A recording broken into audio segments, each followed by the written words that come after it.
Welcome to Interdependent Study, our podcast where we engage in the learning and unlearning work for social justice and collective liberation. I'm Damien. And I'm Aaron. Thank you for joining us today. For those new to our podcast, Interdependent Study is meant to be a space and community for folks who believe in and want to do the work for social justice. Each week, we'll bring something new to the table, discuss our thoughts and feelings about it through the lenses of who we are and where we can go for a more just society. We want Interdependent Study to be a space where we're always learning with one another. And Aaron, that was a great introduction. Kudos to both of us. Thank you. You're up this week. Well done.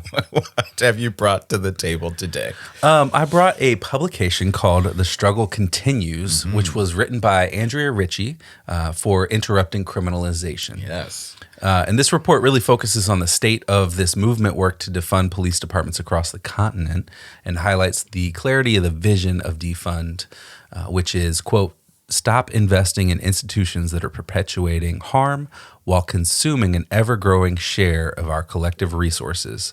Start investing in people, programs, and institutions that promote community safety and well-being. Which is great. Yes. Perfect.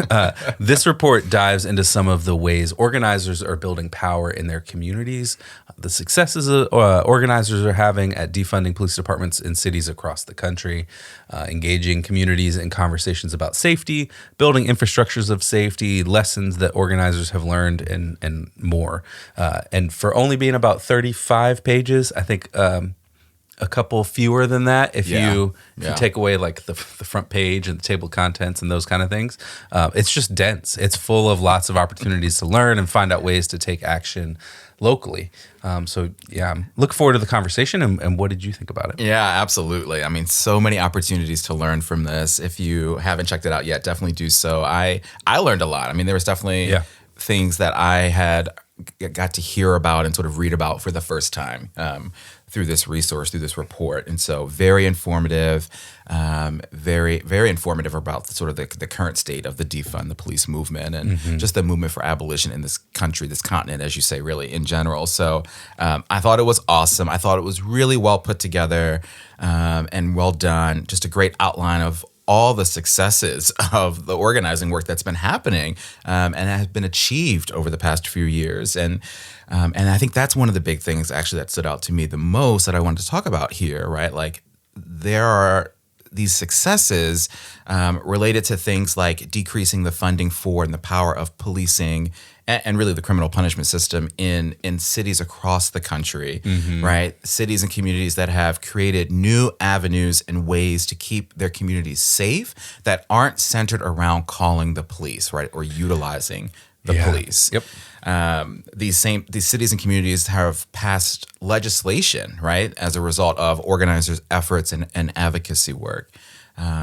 Places have created new human and health-centered services to support people with what they actually need to live and thrive, right? And so it was awesome to see that, again, it's happening everywhere, right? They highlighted these successes from lots of different places like Seattle, Austin, Milwaukee, Oakland, Miami, St. Louis, Durham, my hometown of Baltimore, DC, Atlanta, right? So that's kind of what I mean when I talk about the learning that I did, right? There's so many of the successes that were highlighted in this report, this 35-page report, were in some cities that I didn't know what was going on, right? I hadn't heard of these successes.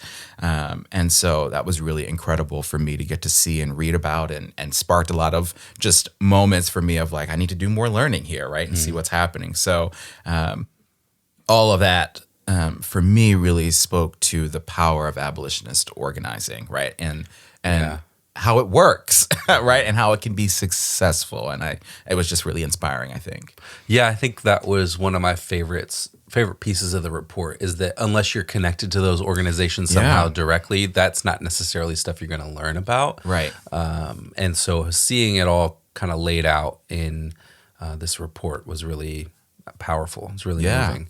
And one of the other things I really appreciated from the report, because I think it reflects so much of what we've learned over the last several years. In my own work, both sort of formally, wage work, but also in organizing, is that quote, we need to slow down and move at the pace of the people, not legislative or philanthropic timelines. this kind of work, building horizontal power, building trust, building relationships, connecting with people and community, all takes time and trust. Yeah. And doing it for the long haul means that you have to take the time. You have to invest the time and effort and energy into it. And so another piece of it is from this article, said, quote, pressure from policymakers and funders to prove the case for and scale up community safety strategies in a short period of time placed tremendous and unsustainable pressure on organizers and small-scale, grossly under-resourced community-based programs, causing some to falter in the face of exhaustion, burnout, conflict, and the weight of expectations and need, which is so, I think it's such an important thing to reflect on and think about how do we do this work together effectively? And I think about, some of the lessons we learned from Maurice Mitchell's piece on building resilient organizations, and how we have to kind of think about how we do the work together, because that's part of what the end result is too. Absolutely. So it's such an important point. It drives home how important it is to understand the people that you're working with, and how you want to work together, what your priorities are, and what your long-term vision is for your organization, your community, whatever that sort of context might be for you. Absolutely. Well, and the other thing that stands out to me with that thought process is you also have to take care of one another, right? And so that's central to this as well, right? And so we're in this together, we're working together, we're constantly sort of analyzing, strategizing, reflecting on the work that we're doing, right? And trying to make it better, making sure that it is still aligned with our mission, our values, our goals, right? But we also have to take care of each other, right? Because even in that quote, you talked about sort of exhaustion, right? Like all burnout, right? All of the things that people naturally experience in any sort of process, but especially in this kind of work, right? Yeah. Well, and so much of this work is care work. Yes. And you have to take care of yourself to be effective in so many ways. So, absolutely. Yep. I love that. I think, so I love that. One of the things that stood out to me that's, I think, actually very much so related to that, this report highlighted it so well, was really stressing the importance of the work that organizers and organizations do to get out into their communities, right? And so in addition to everything you just talked about and how we just talked about, we have to take care of each other in this work, right? You also have to be attending to and tending to people, real people, and understanding their needs, right? Having real conversations with folks in your communities. These folks are, got out into their communities, got them educated on and invested in the work that they were doing, right? And so that work, I think, is critical as well, right? So we're talking about all the things that are important here, right? And that's another thing this report did so well, is to highlight that, right? And so we got to see through this report the tangible work that organizers did through those conversations, through door-to-door outreach, canvassing, storytelling, right? Educating folks across the country, right? And so there was one example that I loved that I think highlighted this really well, and it was from Phoenix. But I think this would naturally happen anywhere, but is this idea of the ripple effect and the impact of the work, right? And so if organizers at my door educating me about their work and the need for abolition and the work that they're trying to do to make our community safe for everyone, I'm then going to take that knowledge and work and talk about it and share it with my family, with my friends, with my colleagues, right? I'm damn sure going to come here and sit at this table and talk to you about it, right? So it just reinforced this idea of how critically important it is for organizers and for all of us engaged in this work to get each other on board and to make sure that we're all sort of operating with, this level of knowledge and understanding about what it is that we're experiencing, right? Or trying to fight for. Yeah, that shared understanding, not just of each other and how we're going to care for each other and work together, but also where are we going together, and what's that shared vision, and how are we sort of co-creating that together. One of the things that another section is this cross-movement organizing section, and it talked about how essential that is. It stood out to me. So It mentions how defund organizers are, quote, working closely and building relationships with organizers in healthcare, housing, education, climate, labor, anti-violence, and reproductive movements. And that's happening both in the context of defund and shifting power away from police and the focal points for those movement spaces that I mentioned, right? Oh, yes. It's organizers working together to explain how each other's work influences one another. That's big. Right. And so the thought process of taking away power and responsibility from the police ties into a lot of those things. So this kind of coalition building across all kinds of organizing is so essential because of the way that policing, as I said, impacts so much of the structures that all of those movement organizers are working against. And, in so many ways, labor organizers have been the police are who get called in to squash labor disputes. We've talked about the ways that like Cop City is tied into climate movement and the way that development is going to impact the environment, specifically in Atlanta, but also beyond as well. And so there's all these ways that policing, militarization impacts the climate. And so all of these issues are all interrelated. And so connecting these dots and working together helps create a more holistic vision for future systems that aren't inherently violent, for future ways of being that aren't inherently violent. I think that's brilliant, right? And I love the connection there. You talk about connections, right? This idea of cross-movement organizing, right? Like all of the things that we have talked about today are so connected and so important and are just like critical elements to this process, right? And so this idea of how we're working together, creating this shared vision, right? Taking care of each other, how we're engaged with the people that we're living with and trying to make this world a better place for, right? But also how all of the issues that people care about are connected to this central issue, right? If you care about this one thing, well, let's talk about it and let's understand that and let's figure out what your needs are. But also let's work together to figure out how that is connected. And we can draw a clear path for how that's connected to, this larger movement. So I love that. That's awesome. I'm sure, I don't know what your application is going to be, but that's some good application of all of this, I think. Yeah.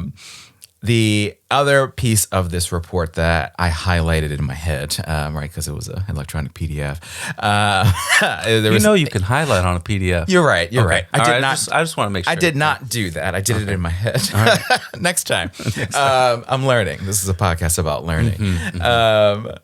There was this quote that I loved, and I thought in my head as I read it, I was like, Aaron's going to love this quote too. This quote really speaks to the progress that has been made in terms of abolition, right, in organizing work. But I think it also sort of viscerally reminded me that there is still so much work to be done. Yeah. Right.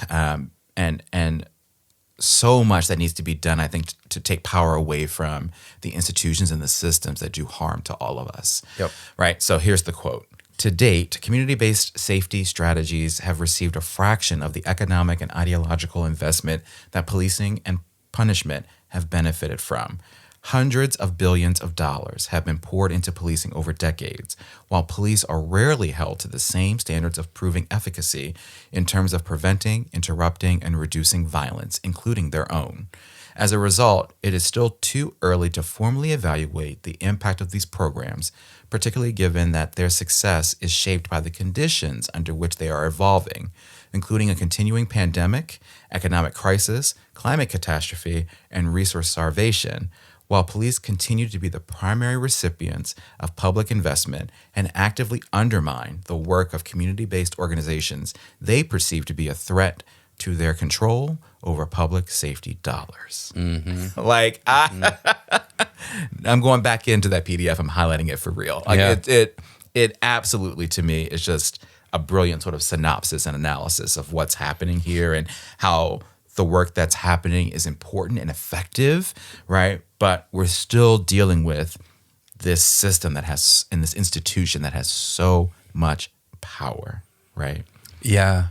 Yeah, and so much, maybe this is foreshadowing a little bit to our next episode and the book we've been reading in preparation for that. But there's a lot of money that's been poured into policing, into prisons, into militarization, that it's kind of it's very staggering to look at all of it, which that book does. So I love it. I'm not gonna spoil what that is, because but we've been reading in preparation for that. So yeah, all right. Well, let's shift. Let's talk about application. How does this piece apply to our day-to-day lives? I think this is this on-the-ground organizing report. It's not necessarily super obvious how it applies to regular folks who aren't doing this kind of organizing work. But I think there are so many lessons in here for all of us. The wins that organizers have accumulated for more healthcare and safety and municipal budgets are directly connected to all of us. Finding ways to connect what you care about to what the people around you care about, to create something new, is another lesson. Whether that's interpersonally or in your community, whatever that community might look like. To move at the speed that's natural to you and the people around you, to develop your relationship, whatever that might be, instead of being on a timeline that's dictated by some external reality. Yeah. It's another lesson. There's obviously a lot more in here, but those are the ones that sort of came to me and I wanted to highlight. Is there's all of these ways that this kind of work can influence who we are and what it is that we're doing. Yeah. Individually, in small groups, in large groups, in our families, in whatever communities we might find ourselves. I love that. I think for me, there's a lot of connection there to something I was thinking about for application, which is just this idea of conversations, right? And I've talked about this before, right? But this idea of the power of conversations is so important here. And I think a sort of a common thread through all of this, right? It's so important to highlight the successes of our work and the work that's happening in general, right? And how abolition is working, right?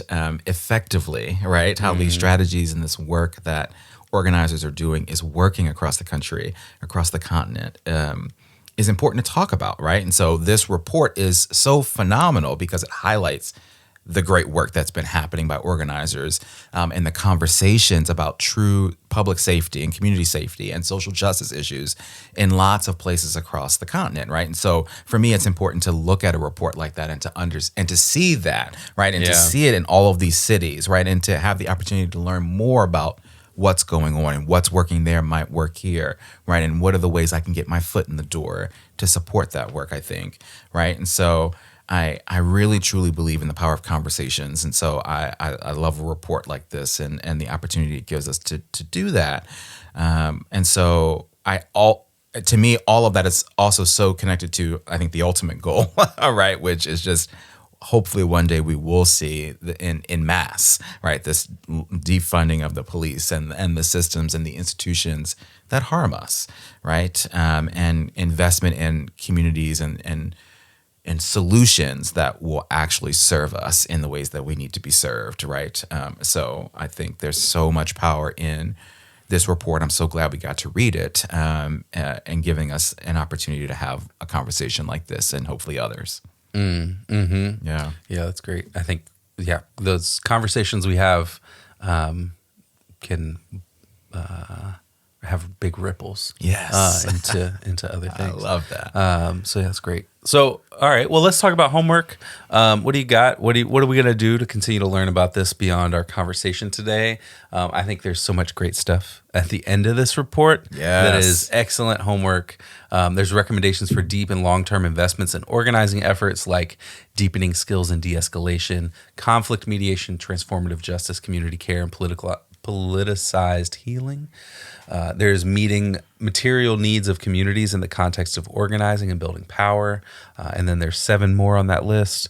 And then there's a whole list of resources, including books, more reports from Interrupting Criminalization, the 1 Million Experiments podcast, and more. So all of that is really great homework to continue to learn about what's going on and what it is we can do to work toward defund and abolition. Yeah, I feel like in so many ways when we've brought things like this to the table, what I love about things like this is when there's like tangible homework, there's tangible sort of what can you do next, right? And so, those last several pages are sort of chock full of that, which is great.